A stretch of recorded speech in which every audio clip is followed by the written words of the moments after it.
Hey, what's up guys, welcome to this player review where we're going to be taking a look at the 82 rated informed Jesse Lingard card. Now before we do, as always, if you do enjoy the video, please remember to hammer that like button and also hit the subscribe button if you are new to the channel, as that will really help me out. And if I can help you guys out in any way, maybe you have questions about Jesse Lingard or just FIFA 18 in general, then ask away in the comments below, as I'll be happy to answer everything for you. Now we've seen the team that we played him in, we'll also see his attribute details now, and as you can see, it's an incredibly impressive card. The areas that really do stand out are both those 88 pace and the 88 dribbling, and when you dive down and dissect what comes under them, I mean, everything there is there to love. His acceleration is ridiculously quick, especially at cam, and his sprint speed doesn't lack either. And when you look at his dribbling, I mean, everything is so good. Normally one or two areas out of that dribbling don't quite live up to it, but with agility, his balance means that he can dribble at such high speeds and really keep close control of the ball, not to mention the fact that he has really good reactions, great ball control, dribbling and composure. His shooting isn't as good. I mean, it's decent overall at 80, and it possesses some really strong stats, including great attack positioning, decent shot power and very good long shots. His finishing is about average. 77 is decent, it's usable, and it means that he will finish a lot of chances, but it's nothing really to brag about. But definitely, if you do get a chance with this guy, hold down shoot and just hammer it, as that is the best way to score. His stamina is also really good, as you can see there at 87. So with that being said, let's get into the main block of the review.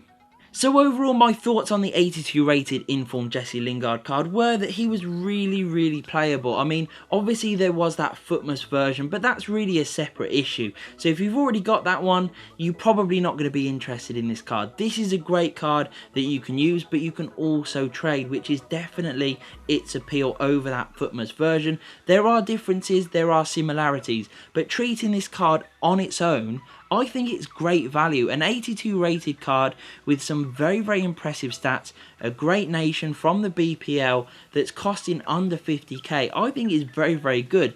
What I loved about him was his pace. Obviously, it's absolutely ridiculous, very easy to get him in, very easy to cover all around the pitch. And when you play him at cam, it's very good for quick counter-attacking breaks. His shooting is decent, as we mentioned earlier and as we looked into, it's not the most complete shooting in the world. But I found him very effective in front of goal, and he was able to score me a lot of good goals from various angles, various different ranges, and his close range finishing, even though it's probably the poorest area of his shooting, I still found it very good. So while it doesn't look as impressive as many other informed cards that are out there, it's still decent, and he will still score you a lot of goals, I assure you. His passing overall is decent, but it's nothing really to write home about. His short passing is effective, and for nice little one-touch passes here and there where the players are quite close, he can definitely do that, and he can rack up a few assists along the way too.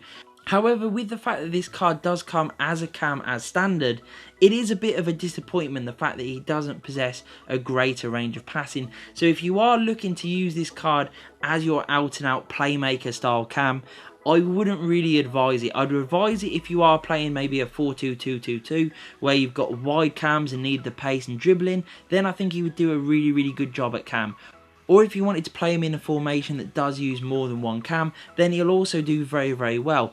However, probably for most people, they will look to move this guy into striker, and I think he will do a very good job in that role. His strength is also a bit of a weakness at 67 overall. He is not going to be holding off anyone particular. However, it's not too bad, as they'll have to catch him first with that amazing pace and the incredible dribbling. His stamina is also very good at 87, meaning that he lasts well into the latter stages of the game, even if it goes to extra time and penalties. Overall, a very good card, one that I was incredibly impressed with, and also quite surprised that it was so cheap. I've had to give him an 8.5 out of 10 because I really enjoyed using it. Yes, there are deficiencies on the card, but overall it was very playable and very enjoyable. So I hope you enjoyed this player review, guys. If you did, please hit that like button, hit the subscribe, and peace.